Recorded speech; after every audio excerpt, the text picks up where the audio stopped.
tema laboral, me he hecho traer a la memoria justamente el tema del régimen laboral de la micro y pequeña empresa. ¿Lo cambiaría usted el régimen laboral o lo mantendría tal como?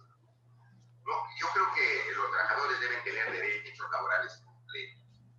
Al microempresario se debe dar otro tipo de incentivo para que el cumplimiento de las normas laborales no le afecte. Pero el trabajador debe tener sus derechos para trabajar con dignidad, ni hablar. Pero sí, el microempresario debe tener apoyo en otras áreas, tributario, crediticio, que me parece fundamental. Debo entender que usted plantea para toda la actividad laboral. No, el régimen que está constituido ahora, que no tiene por qué variarse, ¿por qué? ¿Puede iniciar? Por favor, silencie los micrófonos a todos, por favor. ¿Cuál régimen me parece suficiente para contar con derechos laborales mínimos?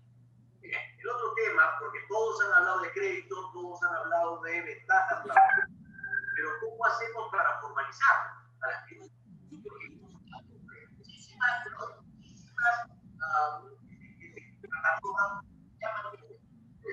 pero que no pueden acceder justamente a beneficios porque no están formalizados. ¿Cómo hacer entonces?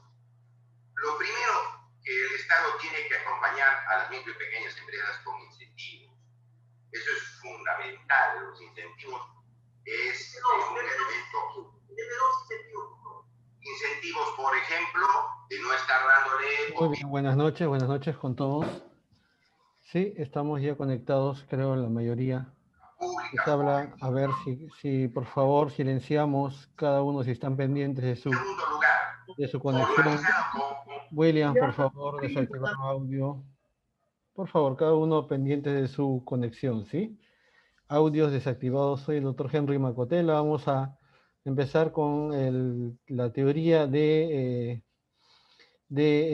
tema de hidrodipoclasia y secuencialmente vamos a hablar también de peptonas como un tratamiento de estimulación muscular en ciertas regiones para una mejoría estética, ¿no? Empezamos con el taller o el curso de hidrodipoclasia, el tema teórico. La hidrodipoclasia es un tratamiento que tiene muchísima demanda, sobre todo en épocas como la de ahora en verano, debido a que muchas personas, principalmente mujeres, buscan reducir las medidas abdominales, de cintura, espalda, etcétera, y que buscan además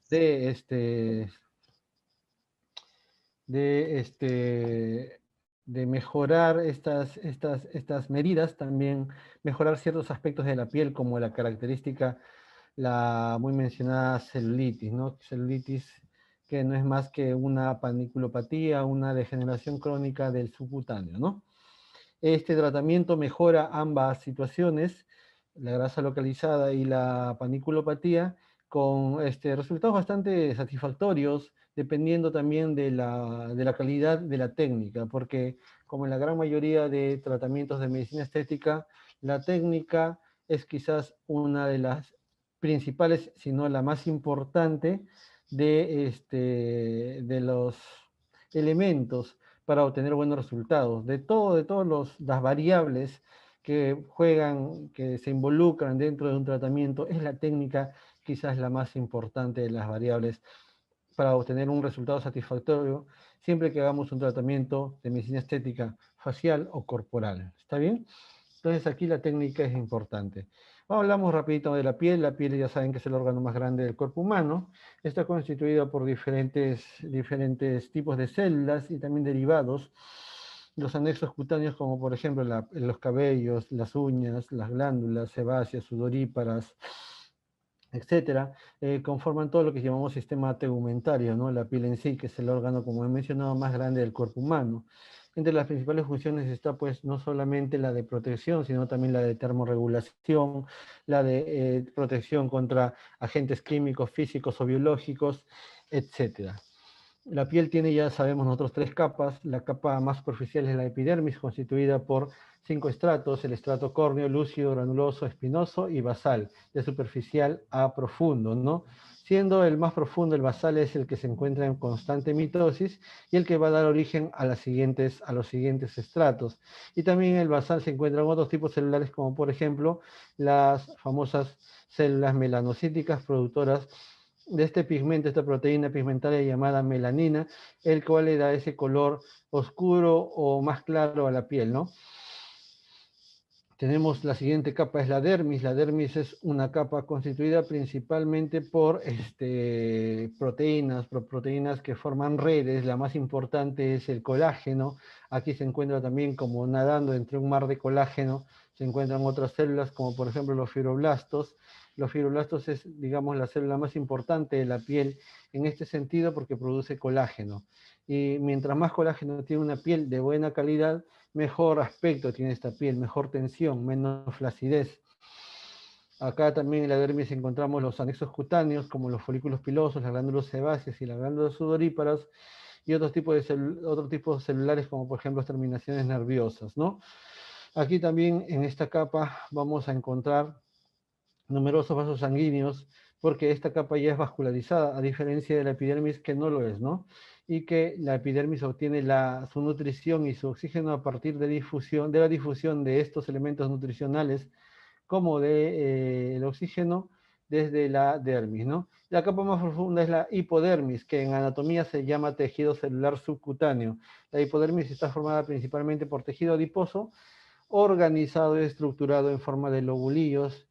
Cada célula que conforma esta capa se denomina célula adiposa y que tiene una gran vacuola dentro de sí, ¿no? Esta vacuola de grasa que contiene cada célula adiposa es grande, es grandísima, tanto que rechaza el núcleo de la célula adiposa hacia un lado. Esta vacuola contiene un tejido adiposo especial llamado triglicéridos, y como nosotros sabemos, hemos estudiado, los triglicéridos son un tipo de grasa de depósito que constituye una reserva energética en sí para el cuerpo humano, ¿no? Entonces, tejido adiposo, triglicéridos, tejido celular subcutáneo, o también llamado la hipodermis. Muy bien. Aquí tengo yo las 3 capas de la piel. Capa epidérmica con sus 5 estratos basales, espinoso, granuloso, lúcido y córneo. El estrato, o mejor dicho, la capa dérmica, con sus numerosas células de defensa, como los linfocitos, monocitos, los macrófagos principalmente, las células natural killer, fibroblastos, que son a la cabeza las más importantes en cuanto a la producción de colágeno. El fibroblasto es la pequeña fábrica de colágeno que encontramos en la dermis principalmente. Y que el colágeno de la piel es de 2 tipos, hay varios tipos de colágeno. Sabemos que el colágeno es la proteína estructural más importante de los seres vivos, de todo cuerpo vivo.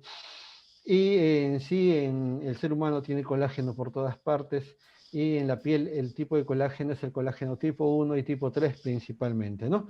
Tenemos aquí en la hipodermis, ¿no? También vasos sanguíneos, igual que en la dermis, muy vascularizada. Ya hemos dicho que constituye un tejido adiposo de reserva energética principalmente, ¿no? Muy bien. Y estamos poniendo énfasis sobre todo en la hipodermis porque es en esa zona donde vamos a trabajar con ese tratamiento, con la hidrolipoclasia. La dermis, habíamos mencionado, está formado por 2 tipos de tejido, mejor dicho, 2 tipos de colágeno se constituyen en la dermis. Está el colágeno tipo 3 y el colágeno tipo 1. Son estos 2 tipos de colágeno los que más abundan en la dermis. Son estos 2 tipos de colágeno muy importantes para el sostén de la piel en general. Mientras más colágeno, sobre todo de tipo 1, escuchen, de tipo 1, contiene nuestra dermis, más calidad, mejor calidad tiene esa piel, más sostén, menos flacidez, menos líneas de expresión, más hidratada esa piel, porque el mismo colágeno tiene una carga negativa, como toda proteína que atrae cargas positivas como el sodio, y el sodio siempre va acompañado de agua, ¿no? Entonces recordemos siempre esta situación, ¿no? Muy bien. Nuevamente recordar a todos que por favor con criterio cada vez que entremos apaguemos nuestros audios, pues, porque si no interrumpimos la exposición, ¿ya? Muy bien. Entonces tenemos aquí dermis con 2 estratos, estrato papilar y estrato reticular. Aquí lo vemos mejor. Este es el estrato superficial llamado estrato papilar y este es el estrato profundo de la dermis llamado estrato reticular. Bueno, en el estrato papilar está principalmente el colágeno de tipo 3 y en el reticular, el más profundo, está el colágeno de tipo 1. Muy bien. Y así conformado tenemos diferentes fotografías, imágenes de la dermis, donde vemos claramente el estrato papilar. Se le llama papilar debido a que tiene, digamos, prolongaciones intraepidérmicas que simulan los dedos de guante, ¿no? La famosa, por eso se le llama este estrato papilar, ¿no? Estrato papilar. Y tenemos, pues, en esta otra fotografía, característicamente tenemos, pues, está en la clase, ve, el perro. tenemos que, a ver, tengo que entrar acá a apagar el micrófono de nuestro asistente que entra hablando sin darse cuenta que interrumpe la clase. Muy bien, entonces continuamos. Ahí tenemos la siguiente imagen donde vemos la epidermis, la dermis y la hipodermis, ¿no? Aquí en esta fotografía más amplia se puede ver la hipodermis con esa configuración en forma de microlobulillos. Aquí están los lobulillos adiposos, como vemos, separados, ¿no?, por inclusiones de colágeno. Observen cómo el colágeno rodea a estos lobulillos adipocíticos. Estos lobulillos son naturales, son normales, pero cuando sucede este progreso de esta alteración de la piel llamada celulitis comúnmente, o como se debería llamar la paniculopatía de hematofibroesclerótica, esta configuración se va perdiendo, se va degenerando hasta que eso se traduce en una visión antiestética en la superficie de la piel. Muy bien, hablamos del tejido adiposo. El tejido adiposo es un tejido derivado de la capa mesodérmica, ¿no? Es del mesodermo, se deriva, un tejido mesenquimal. Por ello, ese tejido adiposo almacena principalmente, como habíamos mencionado, almacena triglicéridos en sus vacuolas adipocíticas. Muy bien, ¿cuál es la función del tejido adiposo? El tejido adiposo tiene diferentes funciones, como por ejemplo la de proteger también órganos internos, debido a que es un colchón. Aquellos que tienen más tejido adiposo, más protección contra traumas externos, pero su función principal es la de ser un tipo de reserva energética, y ya mencionamos por qué es una reserva energética, debido a que almacena triglicéridos, y los triglicéridos, pues, siguiendo una vía metabólica específica, terminan produciendo ATP cuando es necesario utilizarlos, ¿no? Porque ya sabemos, nuestra principal fuente de energía no son los triglicéridos, no es la grasa, no es el tejido adiposo, sino son los carbohidratos, ¿no? Recordar también que el tejido adiposo tiene una mayor proporción, es decir, encontramos más tejido adiposo en la mujer que en el varón, debido a esto a los órganos sexuales secundarios. Recordemos que tanto la región de las mamas como los glúteos y caderas, su anatomía está constituida de forma muy importante por tejido adiposo, ¿no? Y es esta migración es una migración que se debe al desarrollo de los caracteres sexuales secundarios, ¿no? En cambio, en el varón la proporción de tejido adiposo es menor, de 15 a 20%, mientras que en la mujer es de 20 a 25%, ¿no? Por ello es que el varón tiene más contenido de agua que la mujer, ¿no? Porque ya sabemos que mientras menos tejido adiposo, más agua en un cuerpo. Muy bien, el tejido adiposo entonces se puede almacenar de forma excesiva, constituyendo lo que llamamos sobrepeso u obesidad en sus diferentes grados, o también puede faltar el tejido adiposo, ¿no? Cuando falta totalmente y el paciente está desnutrido, se denomina esto caquexia, ¿no? Esta es una desnutrición extrema. Muy bien, aquí tenemos entonces este tema, ya vamos entrando ya al tema, al meollo del asunto, y tenemos que hablar de la paniculopatía edematofibroesclerótica, lo que también se llama por sus siglas PEFE, pero que es conocida comúnmente como celulitis. Se le puede llamar celulitis no infecciosa o no inflamatoria también, para tratar de diferenciarla de la celulitis inflamatoria o infecciosa, que es un tema médico, no es una infección del tejido celular subcutáneo, dado principalmente por un tipo de bacteria como el estafilococo, ¿no? En este caso, pues no estábamos hablando de eso, estamos hablando de una degeneración crónica del tejido celular subcutáneo y eso se le llama PEF principalmente, ¿no? Paniculopatía edematofibroesclerótica. En conclusión, si queremos saber, si queremos describir cuál es la principal causa de la PEF, cuál es la base de este trastorno, es la alteración de la microcirculación a nivel del tejido celular subcutáneo. Mientras menos sangre llega a ese tejido se va degenerando progresivamente, y degenerar significa rodeándose de fibras colágenas amorfas. Degenerar significa que ya no son microlobulillos de tejido adiposo, sino se forman macrolóbulos, lóbulos grandes. Degenerar significa que cada vez hay menos paso de sangre, menos irrigación sanguínea, porque tan apretujados estos lóbulos ya grandes de tejido adiposo, rodeados de este colágeno amorfo, que la sangre pasa menos y eso genera un círculo vicioso que progresivamente va notándose en la superficie de la piel, primero como piel de naranja, la famosa piel de naranja con poros muy hundidos, y después ya se ve pues un trastorno bastante evidente, ¿no? Con grandes cúmulos de tejido adiposo muy encapsulado, irregular, ¿no? Que se ve a través de la piel. Muy bien, entonces es una degeneración progresiva, como lo acabo de mencionar, ¿no? Donde primero hay una alteración sencilla de la circulación sanguínea. Éstasis sanguínea se denomina porque pasa la sangre con menos velocidad, con más dificultad, lo que genera un aumento de la presión hidrostática. Y al aumentar la presión hidrostática dentro de un vaso sanguíneo, recordemos nuestros estudios básicos, cuando aumenta la presión hidrostática dentro de un vaso sanguíneo, tiende a escapar el líquido de las paredes hacia afuera en el espacio intersticial, y a eso se denomina edema, ¿no?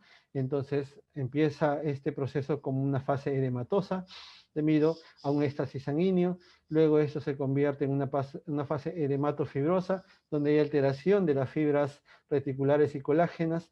Luego una fase fibroesclerótica, donde no solamente hay alteración de las fibras colágenas, sino también hay una disminución incrementada de la irrigación sanguínea, por eso se denomina esta fase esclerosis, y hasta que ya se da una esclerosis franca, lo que se denomina lipoesclerosis, que es la última fase de esta paniculopatía edematofibroesclerótica que hemos mencionado, ¿no?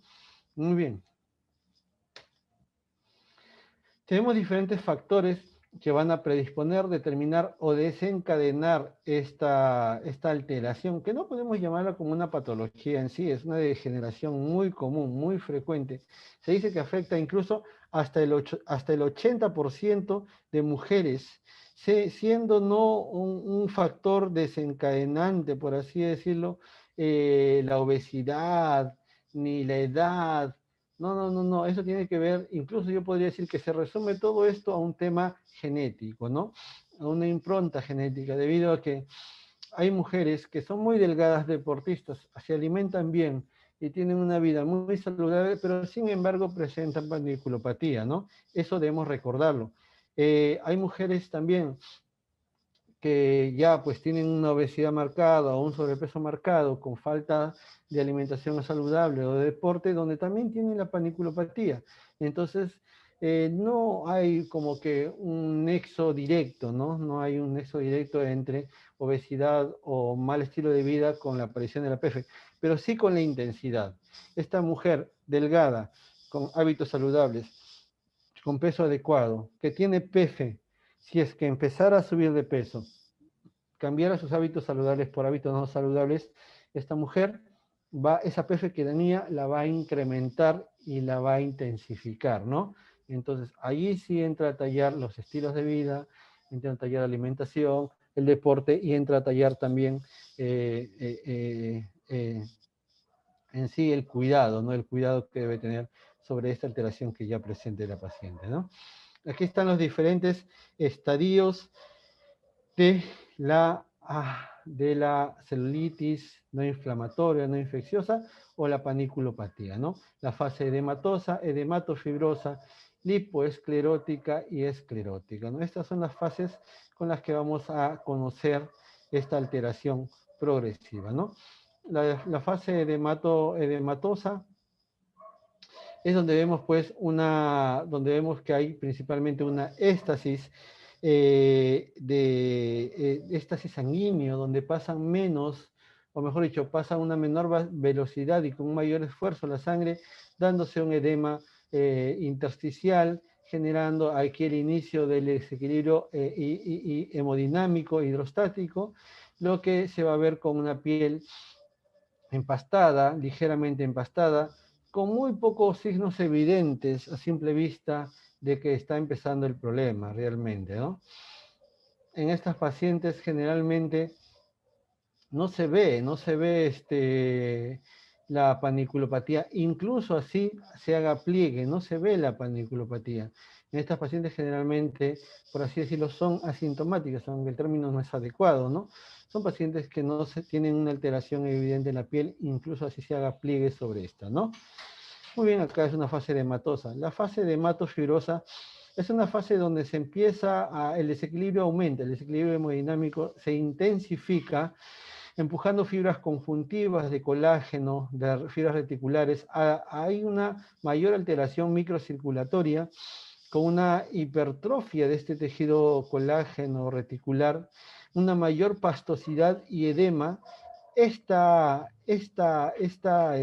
alteración ya donde se involucran fibras reticulares y colágenas, ya se puede evidenciar ya a través de la piel cuando la paciente hace pliegue o cuando el examinador hace pliegue sobre la zona, ya se puede ver cómo esa piel se hunde en ciertos puntos, ¿no? La famosa piel de naranja, ¿no?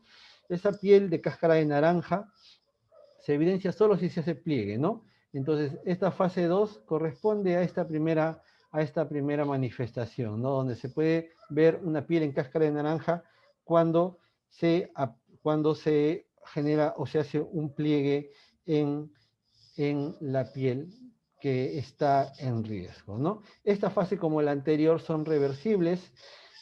Tenemos tratamientos a la mano muy buenos para revertir esta fase, para disminuir este proceso, para, digamos, prevenir que la celulitis aparezca rápida y progresivamente.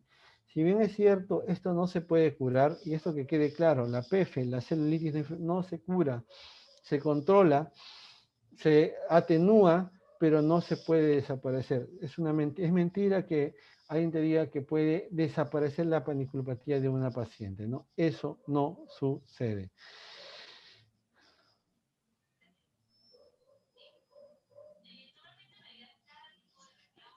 Muy bien, aquí tenemos la fase 3. En la fase 3 podemos ver claramente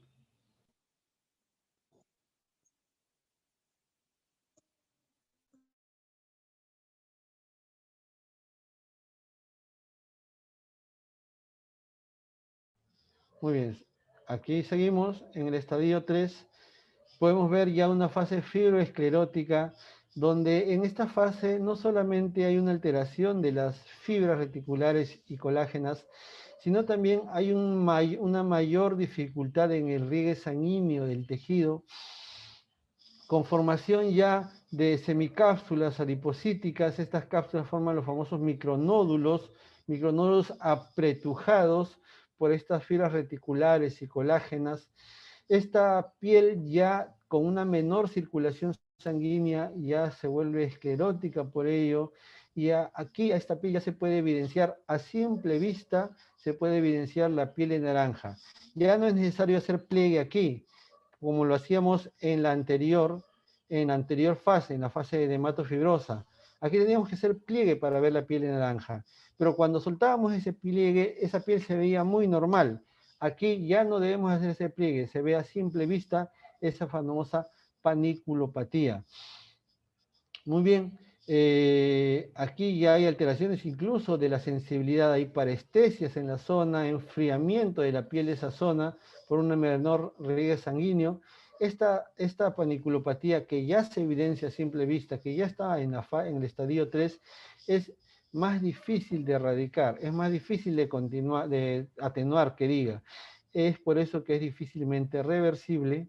Muy bien, y la última fase ya no es una fase donde se ven pequeños nódulos. Aquí ya se forman macronódulos. Estos macronódulos que vemos aquí se ven como zonas muy elevadas y muy deprimidas de forma difusa en los muslos, en los glúteos de la paciente, ¿no?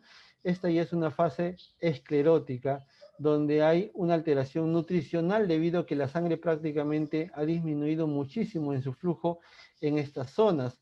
Muchas fibras colágenas formadas de nuevo, estas fibras ya son de mala calidad, son fibras amorfas y en conclusión, esta lesión ya es irreversible y se evidencia claramente en la paciente de pie, con irregularidades francas, muy agrandadas y con depresiones también de la misma naturaleza.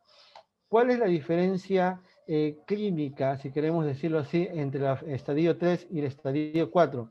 Que en el estadio 3 vemos también esta piel naranja menos irregular, menos intensa, y cuando le pedimos a la paciente que se ponga en posición de decúbito ventral o se eche simplemente, esta paniculopatía no se ve a simple vista, pero cuando se para sí se ve. Esa es la diferencia clínica con la otra, que esta paciente echada o parada se ve la paniculopatía, ¿no? Porque es una fase ya avanzada, irreversible, una fase, digamos, llamada fase final de esta alteración, ¿no? Pues quien te diga que esto se puede mejorar con un tratamiento, mejor dicho, se puede desaparecer con un tratamiento específico, está mintiendo. Incluso con los tratamientos más eficientes que tenemos para tratar la celulitis, se atenúa muy poco, ¿no? Muy bien, seguimos con el tema, vamos cada vez ingresando más a este tema. ¿Para qué? Para entender cuál es el meollo del asunto con la hidrolipoclasia. El medio del asunto con la hidrolipoclasia tiene que ver muchísimo en la evaluación de tu paciente. Si tu paciente no es bien evaluada, o mejor dicho, si tú no escoges bien a tu paciente, los resultados no van a ser los que tú estás esperando. ¿Por qué? Porque es básico, es importante la elección adecuada de la paciente o del paciente para poder obtener, digamos, una mayor reducción en las medidas de cintura, de abdomen, de caderas, de muslos que estamos buscando, ¿no? Eso es algo que se debe entender de esta manera. Medidas antropométricas. Debemos saber que así como los tratamientos faciales, es importante tomar la foto del antes para que con el resultado final se vea el después y comparar el antes y el después para ver el grado de satisfacción que la paciente tiene y que tú también te vas retroalimentando con eso. También debes tomar medidas, también fotos también se pueden tomar de la zona, obviamente se deben tomar para ver el antes y después, pero sobre todo medidas a nivel del ombligo, a nivel del abdomen inferior, ¿no? A nivel de la cintura. Estas medidas nos van a ayudar a, digamos, cuantificar el grado de disminución en centímetros de la grasa localizada, lo que se va a traducir en un mejor aspecto estético de la región abdominal, si así queremos decirlo, ¿no? Muy bien, entonces tomamos medidas ¿dónde? A nivel del ombligo, una medida con la cinta métrica, cuántos centímetros tiene nuestra paciente o nuestro paciente, una medida a nivel de la cintura, que no es 2, 3, 4 ni 5 otra veces por encima del ombligo, no. La cintura son los dos puntos más estrechos de los flancos de la paciente o del paciente. Esa cintura se evidencia a simple vista y donde veamos ese estrecho es allí donde vamos a tomar la medida. No 2 ni 3 tableces, porque en algunos puede estar su cintura un poco más alejada del ombligo, otros un poco más cerca del ombligo. Entonces aquí se trata de criterio y medir a nivel de la estrechez de los flancos abdominales, el flanco abdominal que diga. Muy bien, otra medida sería inferior al ombligo, unos 3 traveses de dedo por debajo del ombligo. Esa medida sería una medida a nivel del hipogastrio, que también es importante tomar, porque son estas 3 medidas las que vamos a ir comparando sesión tras sesión para ver cómo va nuestro tratamiento, cómo está resultando nuestro tratamiento, ¿no? Y en un momento vamos a hablar de cuántas sesiones son, de cada cuánto tiempo se deben hacer estas sesiones, etcétera, etcétera, del protocolo en sí, ¿no? Entonces la toma de medidas siempre es importante. Si vamos a trabajar brazos, si vamos a trabajar espalda, muslos, también hay que tomar las medidas correspondientes. Hay que, una vez que hemos tomado las medidas, recostar a nuestro paciente o a nuestra paciente y tomar o marcar los puntos, marcar las zonas donde vamos a aplicar la hidrolipoclasia. Eso se llama marcación por cuadrantes. Les recomiendo siempre marquen. Por ejemplo, pueden marcar aquí trazando una cruz, si desean, a nivel del ombligo, siendo el punto medio del ombligo, y tenemos 4 cuadrantes, 2 superiores, 2 inferiores. Esos cuadrantes son, digamos, los cuadrantes sobre los que vamos a trabajar y vamos a aplicar nuestro cóctel de hidrolipoclasia, esos cuadrantes de forma muy metódica, como les voy a mostrar en la teoría. Otra cosa muy importante que debemos conocer con respecto a el tratamiento es que este tratamiento no se puede desarrollar a cualquier paciente. Básicamente no se puede desarrollar a pacientes que tienen obesidad, incluso a pacientes que tienen sobrepeso marcado. ¿Por qué no se puede este tratamiento hacer a pacientes que tienen sobrepeso severo o avanzado o pacientes que tienen obesidad? Simplemente porque el resultado no se va a dar. ¿Por qué no se va a dar? Porque estos pacientes tienen mucho tejido adiposo.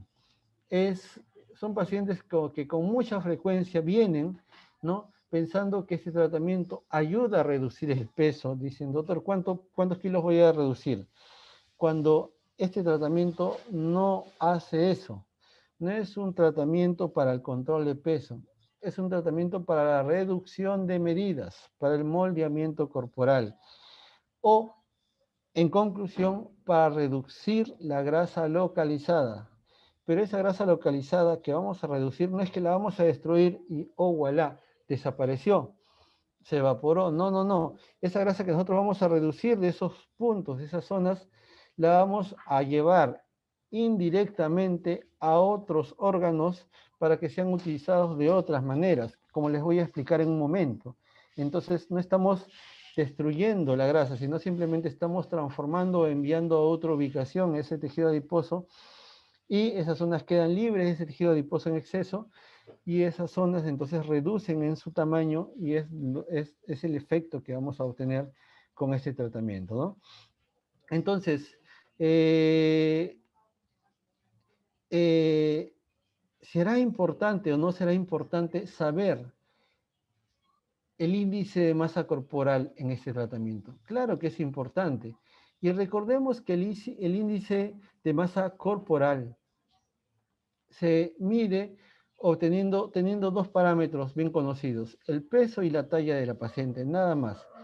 Tú divides el peso entre la talla al cuadrado de la paciente o del paciente y obtienes el índice de masa corporal. Doctor, pero ¿cómo lo divido al cuadrado? Simplemente divides el peso entre la talla una vez y al resultado lo divides otra vez entre la talla en metros, obviamente. Por ejemplo, aquí tenemos un ejemplo, ¿no? Una paciente que pesa 120 kilos y que mide 1 metro 65 centímetros, 1.65, es así como deben colocarlo, no en centímetros. Lo vas a dividir 20 entre 1.65, o sea, 120 que diga el peso de la paciente, entre 1.65 que es la talla, por 1.65 que es otra vez la talla, o sea, 1.65 al cuadrado. El resultado va a salir 120 por entre 2.7, que es 1.65 al cuadrado. Muy bien. Si tú divides esto, al final te sale aproximadamente 44. 44 es el índice de masa corporal en esta paciente. Entonces, ¿qué significa que tenga un índice de masa corporal de 44? Aquí tenemos una tabla muy didáctica que nos ayuda a entender cuando un índice de masa corporal, cuando una persona podemos clasificarla dentro de sobrepeso u obesidad y el grado de obesidad dependiendo de su índice de masa corporal. Muy bien. Entonces aquí tenemos, por ejemplo, un índice de masa corporal normal. Es una paciente que tiene entre 18 a 25 de índice de masa corporal. Si tu índice de masa corporal sale en ese rango, entre 18 a 25, tienes un adecuado peso para tu talla. Eso significa un adecuado peso para tu talla.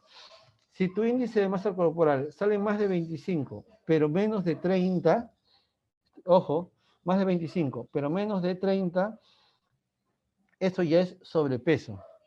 Significa que tu peso es un poco más de lo que es adecuado para tu talla. Muy bien.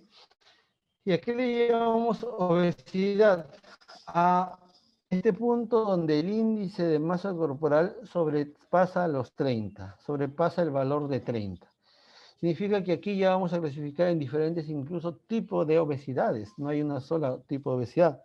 Hay obesidad tipo 1 llamada obesidad leve, obesidad tipo 2 llamada obesidad moderada y obesidad tipo 3 llamada obesidad severa o mórbida. Obesidad severa o mórbida. Muy bien, la de tipo 1 es una paciente o un paciente que tiene un índice de masa corporal entre 30 y 40 o menos de 40. La de tipo 2 es una paciente que tiene un índice de masa corporal entre 35 y 40. Y el de tipo 3 o obesidad mórbida tiene un índice de masa corporal de más de 40. Entonces, obesidad tipo 1 o leve entre 30 y 35, moderada entre 35 o 40 y severa o mórbida más de 40. Como vimos en nuestro ejemplo anterior, esta pacientita tiene índice de masa corporal de 44, por lo tanto, tiene una obesidad mórbida. Muy bien, ¿y por qué es importante que calculemos el índice de masa corporal? Porque nuestra paciente debería tener idealmente un índice de masa corporal normal, dentro del rango normal, para que nuestros resultados sean muy satisfactorios. ¿Cómo es eso, doctor? O sea, no tiene que tener sobrepeso, no tiene que tener obesidad. Me está diciendo que no podemos tratar pacientes con sobrepeso o obesidad. Sí podemos, no con obesidad, pero sí con sobrepeso. Sin embargo, si tu paciente tiene un índice de masa corporal normal entre 18.5 y 25, mejor, porque tu resultado va a ser más satisfactorio, va a reducir más rápido ese pequeño depósito de grasa que tiene. Porque que tengas grasa localizada no significa que estés con sobrepeso o obesidad. Todo depende del índice de masa corporal.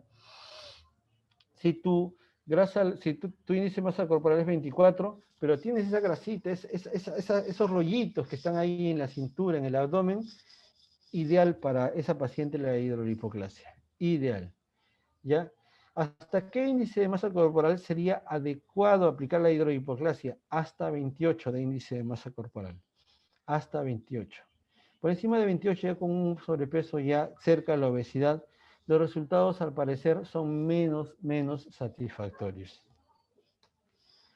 Muy bien, entonces ahí tenemos la adiposidad localizada, ¿no? Es esta paciente que es delgada en sí o con un ligero sobrepeso, pero que tiene grasita localizada en ciertos puntos, ¿no? En ciertos puntos de la región abdominal, de los flancos, de la espalda alta, de la espalda baja, de los muslos, de la cadera, ¿no? Esta paciente tiene entonces así grasa localizada. No podemos llamar a eso sobrepeso ni obesidad.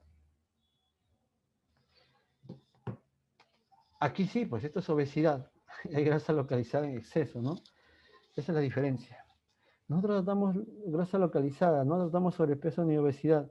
La paciente no va a bajar de peso. Me dirás, doctor, entonces, ¿cómo hacemos para que esta paciente pueda recibir hidrolipoglasia? Primero tiene que bajar de peso, someterse a una rutina de ejercicios, una alimentación adecuada y empezar a quemar calorías, tener un balance negativo. De esta manera, esta paciente empieza a reducir el peso y cuando ya esté con índice de masa corporal de 28 menos, ya se le puede hacer el tratamiento de hidrolipoclasia, ¿no? Entonces, es importante saber elegir a tu paciente. Ya no reduces peso. Este tratamiento no reduce peso. Muy bien, la hidrolipoclasia entonces es una técnica médica ya definida desde hace buen tiempo, que tiene como finalidad la destrucción de la grasa localizada, ¿no? Para disminuir medidas, para moldear el cuerpo, incluso para contrarrestar la paniculopatía edematofibroesclerótica. Entonces, no solamente disminuye medidas, sino con la disminución de medidas también hay una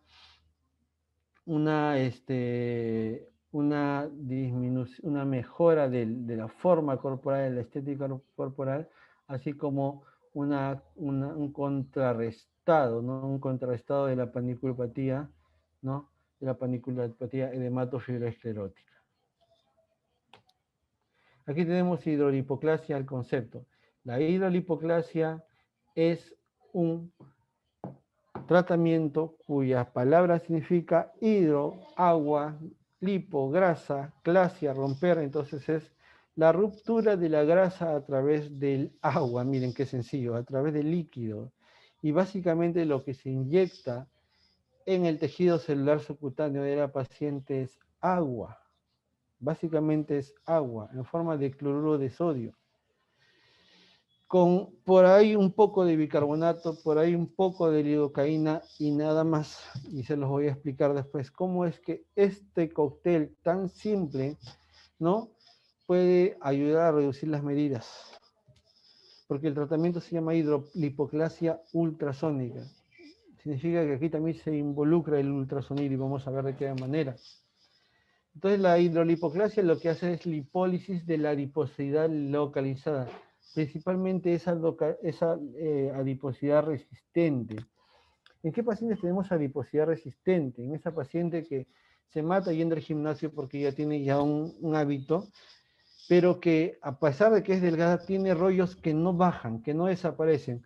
Por más cardio que hagan, por más abdominales que hagan, por más máquinas que hagan, esos rollos no desaparecen.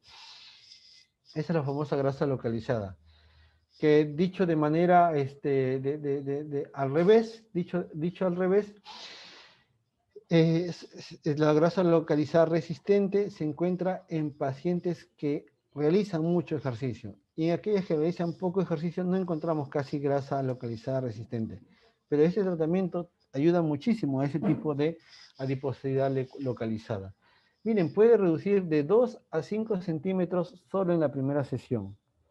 Y es que está demostrado por estudios, Colombia es uno de los países donde se toma muy en serio la medicina estética y se hace investigación en tratamientos de medicina estética. Y podemos ver muchos estudios que se han hecho en Colombia en base a este tratamiento, la hidrolipoclasia. Y se ha demostrado que es la primera sesión de la hidrolipoclasia la más importante, la que reduce más si es bien hecha. La segunda también reduce, pero en menos intensidad, y la tercera en menos también intensidad, siendo después de la tercera, la cuarta sesión quizás, o las que siguen, ya no teniendo ya una justificación, porque ya la reducción es mínima, es casi imperceptible, sobre todo a partir de la quinta, o sea, máximo por ahí, arañando, podría ser hasta una cuarta sesión en una paciente. Mejora la calidad de la piel, y por eso reduce la paniculopatía también, ¿no? Muy bien, desde que se desarrolló hace más de 30 años por un médico italiano, Maurizio Ceccarelli, la técnica prácticamente no ha variado. ¿Qué significa eso?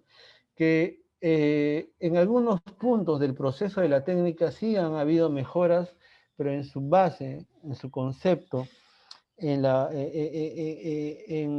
el paso más importante no, que es el cóctel, que es la forma de aplicación. Y que es la aplicación al final de un tipo de energía sobre esa piel donde hemos aplicado este cóctel, que es el ultrasonido. Básicamente eso no ha cambiado. Muy bien, nosotros vamos a inyectar este cóctel hecho principalmente de cloruro de sodio, de bicarbonato y de lidocaína. La vamos a inyectar en el tejido celular subcutáneo de la paciente en las zonas que queremos reducir. Y luego de haber inyectado en esa zona, imaginemos que esa sea la zona, un cuadrante de tejido de piel con su tejido celular subcutáneo, inyectamos ahí. Luego de aplicar en esta zona, vamos a aplicar ultrasonido sobre esta zona, sobre esta región. ¿Para generar qué? un efecto físico llamado llamado cavitación. ¿Qué es la cavitación? La cavitación es más o menos esto. Imagínense una botella de agua a medio llenar, ¿no? El agua sola de por sí no tiene burbujas, no es espumante como la gaseosa, por ejemplo, ¿no? Pero si ustedes agitan la botella de agua, van a ver que cuando dejan de agitarla hay espuma, hay burbujas, mejor dicho, dentro del agua que van a implosionar, ¿no? Y el agua nuevamente va a ser uniforme como al inicio. Entonces, ¿por qué les digo esto? Porque la cavitación, este efecto es muy parecido a ello. Ese líquido que hemos inyectado en el tejido celular subcutáneo de la paciente está depositado ahí. ¿Quién va a hacer o qué va a hacer que ese líquido se empiece a agitar formando micro burbujas en ese líquido que van a explotar? Es el ultrasonido. El ultrasonido, al ser aplicado sobre esta zona, forma micro burbujas. Esas micro burbujas que están formándose en ese líquido que está en el tejido celular subcutáneo van a implosionar, van a reventar, por así decirlo, dañando el tejido adyacente, la membrana celular principalmente del adipocito, generando la destrucción de esa grasa debido a la explosión de esas pequeñas burbujas generadas por el ultrasonido. Ese efecto se llama efecto cavitacional, la cavitación. Es importante conocer que esta técnica de aplicación de un cóctel basado en lo que ya les dije principalmente, cloruro de sodio, bicarbonato y lidocaína, es importante saber que este cóctel, sí y solo sí, va a generar esas micro burbujas y destruir la grasa progresivamente si se aplica un tipo de ultrasonido sobre ese tejido inyectado. Es importante también saber que este tratamiento dista mucho del tratamiento de mesoterapia corporal, donde con una aguja fina inyectamos, no un quemador o lipolítico, si queremos decirlo, en el tejido celular subcutáneo hasta donde lleguemos con la aguja, ¿no? Es más eficiente, en pocas palabras, ese tratamiento. ¿Por qué? Porque se inyecta este cóctel más profundamente. Porque cuando hagamos el tratamiento vamos a usar una aguja más grande, una aguja de 21 principalmente, como vamos a ver en un momento. Y así al inyectarla más profundamente estamos llegando al verdadero espacio diana, al tejido diana, donde vamos a querer que se dé el efecto cavitacional. Muy bien, la preparación, la solución. ¿Cómo se prepara la solución? Esto es teórico, lo vamos a ver en la práctica. Llegado el momento vamos a volver a las prácticas presenciales para poder ver con claridad cómo se realiza el procedimiento. Aquí se los dejo en teoría.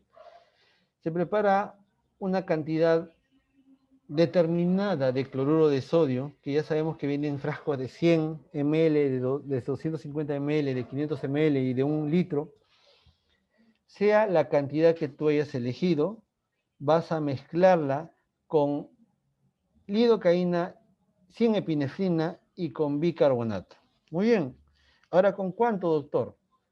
Si se trata de 500 ml, 500 cc de cloruro, o sea, vas a utilizar un frasco de 500, vamos a diluir en ese frasco de 500 5 ml de lidocaína y 10 ml de bicarbonato. Miren qué sencillo es.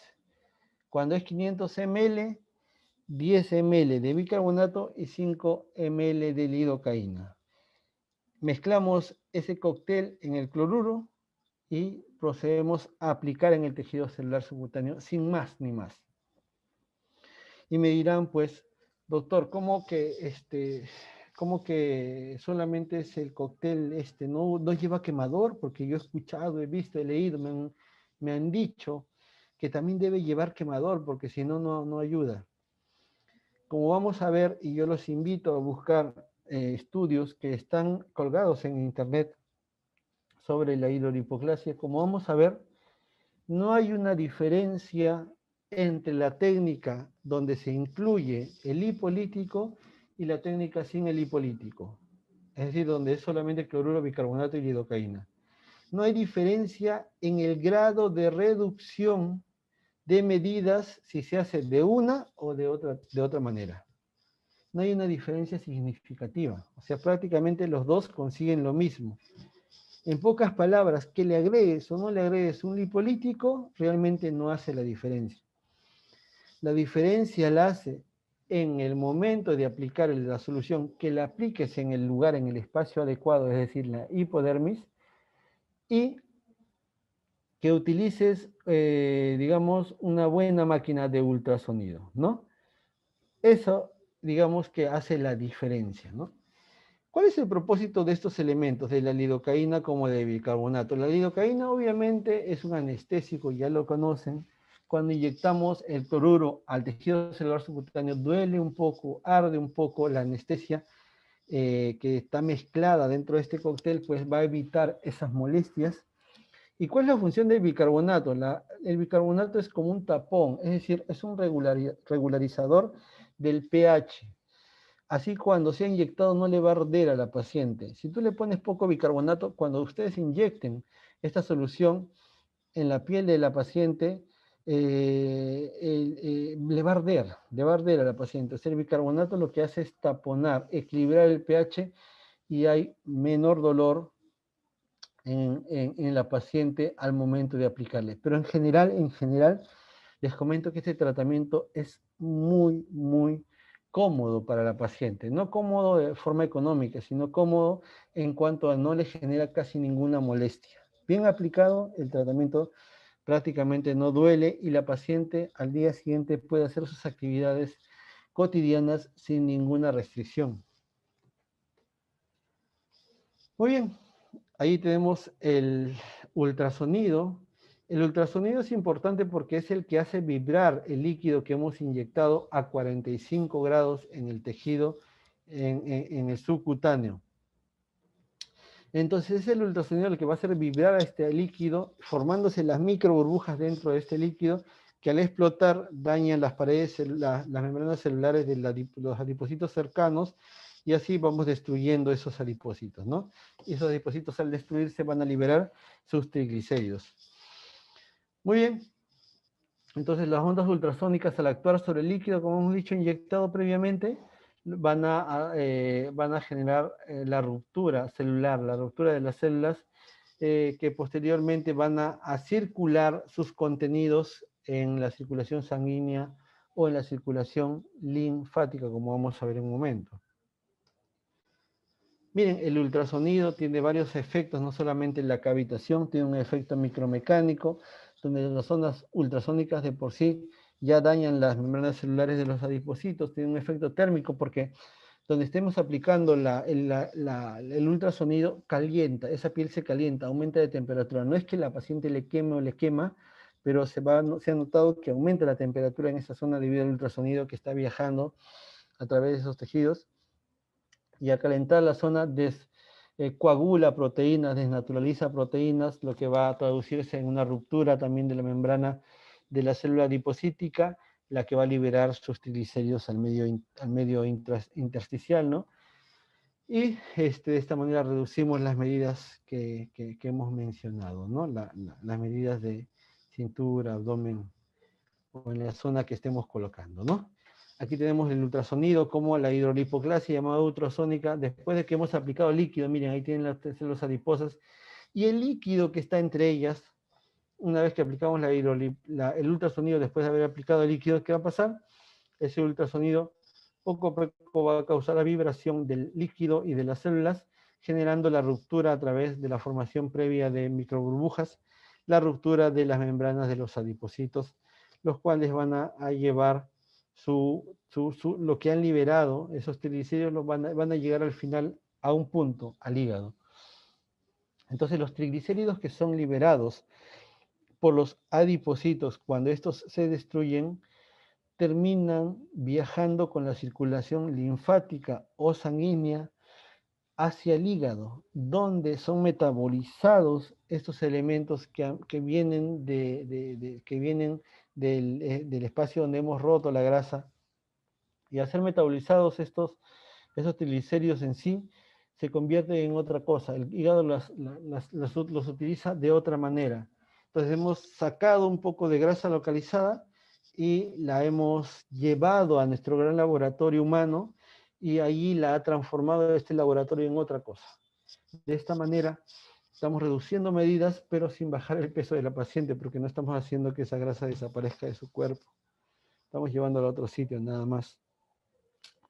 Otra cosa muy importante es que esa grasa no se va a los riñones, no se va a la orina, y por esto además decirle al paciente que lo va a eliminar por la orina. Esta grasa es mentira, nunca se elimina por la orina.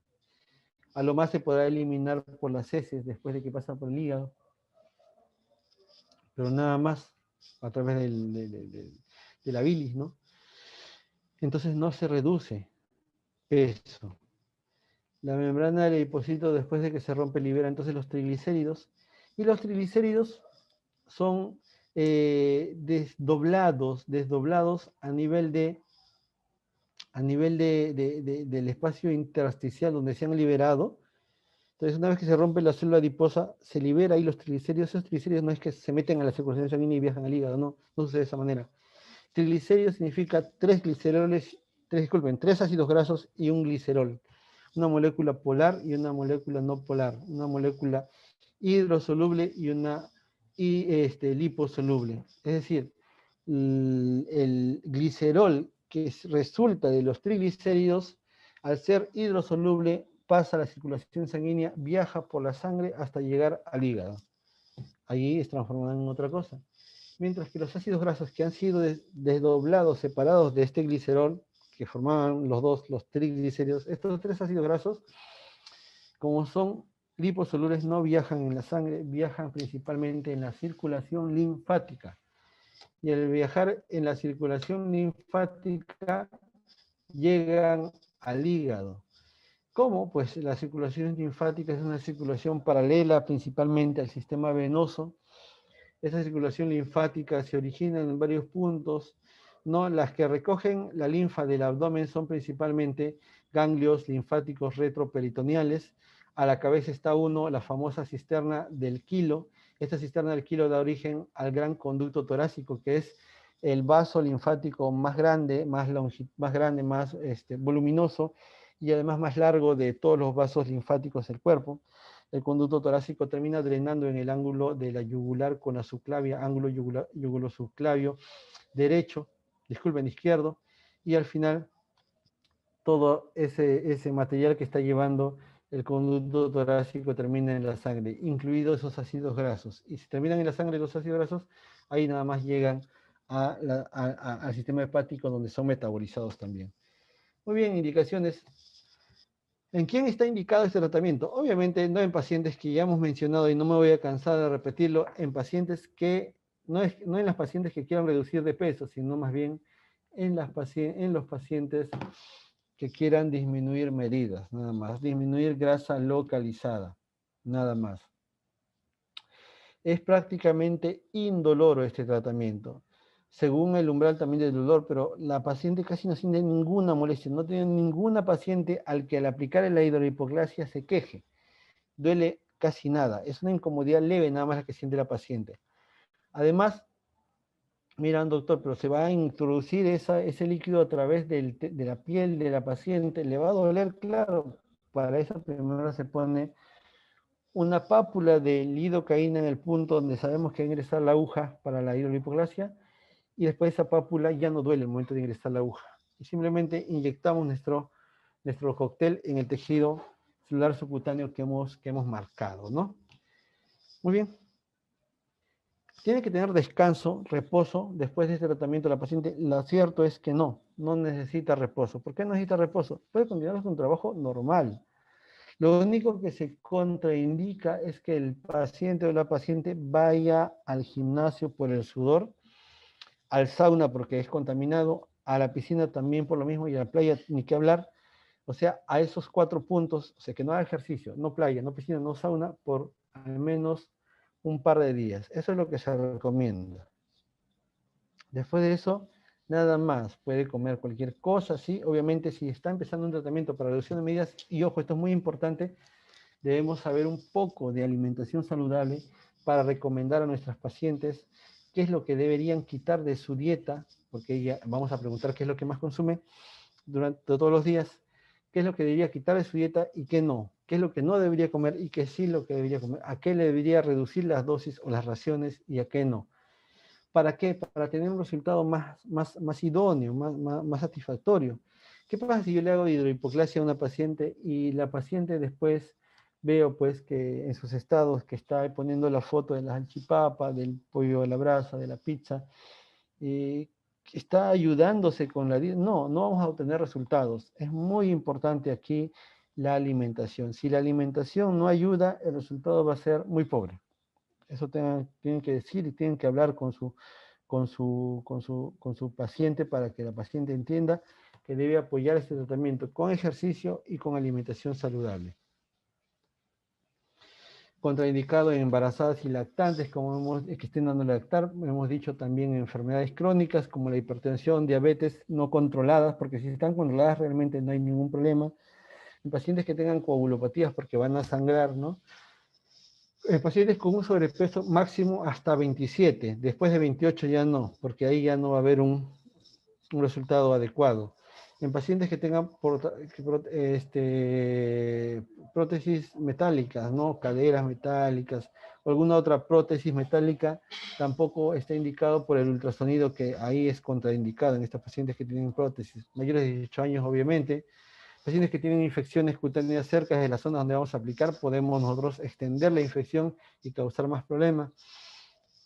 Personas con alteraciones hepáticas, renales, hiperlipidemias. ¿Por qué hiperlipidemias? Como la hipertrigliceridemia, cuando los triglicéridos se elevan. ¿Por qué está contraindicado? Porque vamos a destruir nosotros tejido adiposo, triglicéridos que también en sus partes van a viajar a la sangre, y aumentaríamos un poco, al parecer, teóricamente, esa es la hipótesis, un poco los niveles de triglicéridos con este tratamiento en la sangre. Pero no es que esté comiendo más triglicéridos o le estemos inyectando grasa. Simplemente, como se desdoblan desde el tejido adiposo, pasan a la sangre y aumentan pues los niveles de triglicéridos en la sangre, ¿no?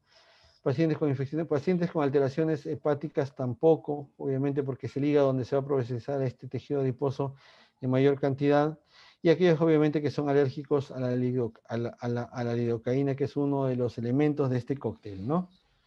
Muy bien, y así nos preparamos para la marcación de la zona. Lo hacemos por cuadrantes. Yo generalmente marco 4 cuadrantes en el abdomen anterior, unos 2 cuadrantes o un cuadrante en los flancos a nivel de la cintura y en el otro. ¿Está bien? Y así tengo 6 cuadrantes, 4, 5, 6, y a cada cuadrante le voy a aplicar una cantidad determinada de este cóctel que hemos desarrollado.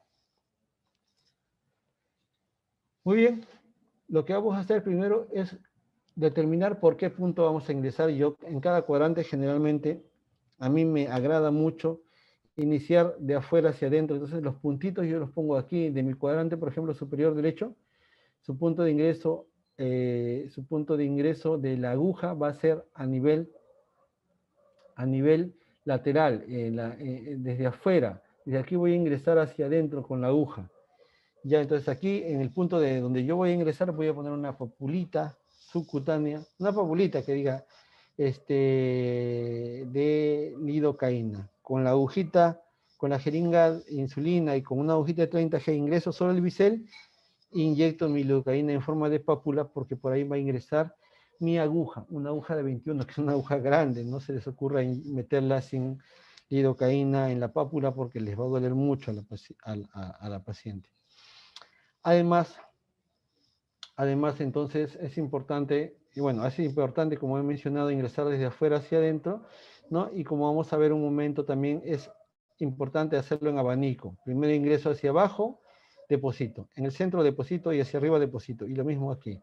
Ingreso hacia abajo, hacia el centro y hacia arriba, depositando en forma de abanico a ambos en cada cuadrante, y con eso vamos a tener una mayor cobertura del área, ¿no?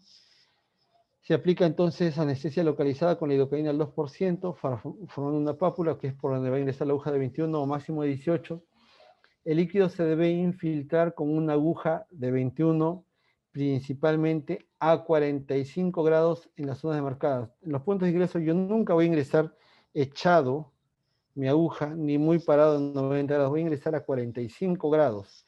Al ingresar a 45 grados a la piel de la paciente, estoy llegando tranquilamente y sin preocupación a la hipodermis, que es la zona que quiero tratar. ¿Me entienden? Es importante entonces ingresar a 45 grados en las zonas demarcadas. Muy bien, obviamente la sepsia y antisepsia tienen que ser básicos, importantísimos la sepsia y antisepsia. Muy bien, se infiltran las soluciones fisiológicas como sin lipolíticos, logrando una buena distribución del tejido hipodérmico, ¿no? Muy bien. La técnica es importante porque yo voy a utilizar siempre este método, ¿no? Este método, con este dispositivo, lo armo yo con una vía de venoclisis, la cual va a estar conectada al suero. Tengo una llave triple vía sin extensión DIS, una jeringa de 20 ml y una aguja de 21, ¿no? Entonces, la extensión que está trayéndome líquido desde el cloruro que está colgado arriba, la extensión va unida a una de las partes de la triple. A los otros dos lados que se oponen va la jeringa de 20 ml y la aguja de 21. Y así cada vez que inyectemos y vaciemos nuestra jeringa, vamos a mover la llave de triple vía para jalar desde el cloruro, llenar nuevamente nuestra jeringa, movemos la vía para poder inyectar y sin que se regrese el cloruro hacia la vía de venoclisis. Entonces, este dispositivo es muy interesante, muy fiable, muy higiénico y muy práctico, porque así hago más hidrolipoclasias en un menor tiempo y con un menor riesgo de infección, de molestias para el paciente, porque le estamos hincando muy poco. Solo, si tenemos 6 cuadrantes, solo haremos 6 entradas, una en cada cuadrante, y así de sencillo es. Muy bien, después de la aplicación de la hidrolipoclasia del cóctel, voy a pasar por encima de los cuadrantes donde he aplicado el cóctel, voy a aplicar, ¿qué? Ultrasonido para generar el efecto cavitación. El ultrasonido que se utiliza en medicina estética debe ser de 3 MHz. No puede ser de más ni de menos, porque ese de 3 MHz llega adecuadamente al tejido adiposo, a la dermis o a la hipodermis que diga, y de esa manera ayuda a generar un mayor efecto cavitacional, ¿no? Entonces, se utiliza la aplicación del ultrasonido de 15 a 20 minutos, a veces un poquito más. No 15 a 20 minutos por cuadrante, sino 15 a 20 minutos en total. Si son 6 cuadrantes, más o menos a cada cuadrante le va a tocar 3 o 4 minutos de aplicación de ultrasonido en cada cuadrante, haciendo movimientos circulares, que me marquen al menos un área de 10 centímetros para que actúe adecuadamente, porque nuestro ultrasonido, digamos, actúa en esa área de 10 centímetros, ¿no? Miren, ahí está nuestro ultrasonido de 3 MHz, cómo llega tranquilamente al tejido adiposo, mientras si es de 1 MHz, estas ondas de ultrasonido no llegan al tejido adiposo, sino más bien la atraviesan el tejido adiposo, llegando incluso al periósteo. Entonces, de aquí la importancia de que nuestro ultrasonido, el que utilicemos por 15 a 20 minutos, de aquí la importancia de que este ultrasonido, pues, sea de 3 MHz, porque va a llegar adecuadamente al tejido adiposo, mientras que el de 1 MHz se pasa, no llega al tejido adiposo, sino llega más profundo, ¿no? Y no generaría adecuadamente el efecto de cavitación que diga, ¿no? Después de aplicado ya el ultrasonido, es decir, primero aplicamos el cóctel en la hipodermis a 45 grados con la hoja de 21, luego le hemos pasado el ultrasonido, ¿no? De 3 MHz en forma circular por un espacio de 3 a 4 minutos, ¿no? En un área de 10 centímetros, ¿no? Después de hacer eso, podemos limpiar la zona bien, una buena asepsia, y inyectar a 45 grados carbono o dióxido de carbono, que diga, la carboxiterapia. Esto ayudaría también porque la carboxiterapia tiene un efecto también reductor, menor, obviamente, pero tiene un efecto reductor. Esto ayudaría a prevenir la flacidez, porque si estamos reduciendo medidas, el riesgo siempre está en que quede flacidez. Entonces, nuestra famosa carboxiterapia, que es muy buena en muchos sentidos, ayudaría a prevenir la flacidez. Y si hay paniculopatía o celulitis, con más razón, porque digamos que el tratamiento más eficiente, aunque sea muy sencillo de hacer, contra la celulitis o la paniculopatía es la carboxiterapia. Entonces, tengamos claro eso, ¿no? Muy bien, una vez que hemos aplicado el ultrasonido y la carboxiterapia, si entendemos carboxiterapia, si hemos hecho este paquete para la paciente, ¿qué vamos a hacer? Vamos a decirle a la paciente que venga en 48 a 72 horas, es decir, en 2 a 3 días después de su primera sesión, para hacerle un masaje de drenaje linfático. Ya hemos dicho que muchos de los compuestos que se liberan después de la explosión del adipocito, se van al sistema linfático, ¿no? Y van a terminar en el hígado. Y por eso que hay que tener en cuenta que el masaje de drenaje linfático es un masaje que sí funciona cuando se aplica adecuadamente y que se debe aplicar a las 48 o 72 horas después de la aplicación de la hidrohipoplasia. ¿Qué quiere decir esto? Que una vez que hemos aplicado nuestro cóctel, nuestro ultrasonido, y si queremos al final nuestra carboxiterapia, la mandamos a casa a la paciente. Puede irse con faja o se debe comprar una faja que esté con ella casi todo el día y que solo se la retire en las noches, porque eso ayuda también a moldear la grasa que estamos destruyendo, ¿ya? Y le debemos decir a la paciente que debe regresar a las 48 a 72 horas. ¿Debe regresar para qué? Para hacerle su masaje de drenaje linfático, porque inmediatamente después de que hemos aplicado la hidrolipoclasia, ese líquido, la paciente está hinchadita, está con el líquido ahí, en ese momento no podemos hacerles el masaje de drenaje linfático, tenemos que esperar a 48 a 72 horas para recién poder hacer ese masaje. ¿Está bien? Eso entonces es muy importante. Pero en esa segunda vez que vamos a ver a nuestra paciente, que corresponde eso a la primera sesión, es parte de la primera sesión, podemos aprovechar para otra vez pasarle el ultrasonido a la paciente y otra vez aplicarle la carboxiterapia. ¿Cuál sería el orden, no? Primero le aplicamos el ultrasonido, luego el masaje de drenaje linfático y al final nuevamente la carboxiterapia, ¿no? Entonces puede llevarse una sesión más de ultrasonido y de carboxiterapia para reforzar el efecto del tratamiento, ¿no? También se puede hacer un masaje reductor en esas 48 a 72 horas, puede usar faja o no puede usarla, lo ideal es que la use, ayuda a formar mejor el área, ¿ya? Y es fundamental obviamente una alimentación adecuada y ejercicio físico, si no, el resultado es muy pobre. La frecuencia debe ser como mínimo 10 días entre sesión y sesión, pueden ser 14, es lo ideal, 2 semanas entre sesión y sesión, no es seguido, no es todos los días, no es semanal, es 2 semanas entre sesión y sesión. ¿Cuántas sesiones? De 2 a 4. Yo recomiendo que sean máximo 3, con 3 ya se ve el resultado adecuado. La primera es la más importante y he dicho porque eso hay que hacerlo adecuadamente. Muy bien, entonces básicamente esto sería todo con respecto a hidrolipoclasia, ¿no? Para los que tienen alguna duda de este tema que ya hemos acabado la parte teórica, pueden en este momento activar su micrófono y decirme, doctor, aquí tengo esta pregunta, o si quieren escribirla al chat, también